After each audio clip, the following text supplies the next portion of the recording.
Doctor صاحب آج کل جیسا کہ ہم سب جانتے ہیں کہ کلائمیٹ چینج پچھلے کچھ سالوں سے دیکھی جا رہی ہے، لیکن پوری دنیا میں اس کا اثر ہوا ہے، لیکن کچھ ملک ہیں وہ بہت بری طرح اس کی زد میں ہیں۔ پاکستان سر فہرست ہے۔ اس سال بھی ہم نے دیکھا کہ پچھلے سال کی نسبت پہلے تو صرف بات چند علاقوں تک رہتی تھی، اب تو شہروں کے شہر جو تھے وہ ان کو پانی نے مٹا دیا۔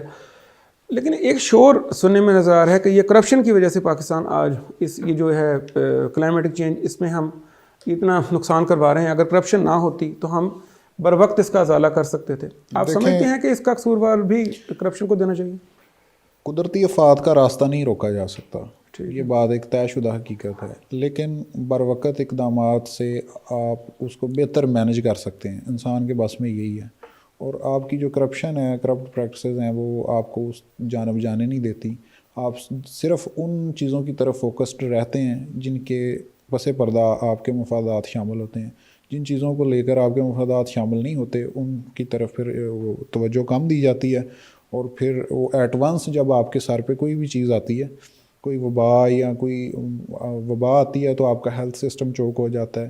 اسی طرح اگر کوئی اس طرح فلڈنگ ہوتی ہے یا کوئی اور معاملات ہوتے ہیں تو وہ آپ کا جو گراؤنڈ سسٹم ہے، دریاؤں کا سسٹم ہے، اس طرح کا مینجمنٹ کا جو سسٹم ہے وہ آپ کا متاثر ہوتا ہے، اور ڈیفینیٹلی اس کے پس پردہ کہیں پر ہماری کرپٹ پریکٹسز کا بھی جو عمل درآمد ہے۔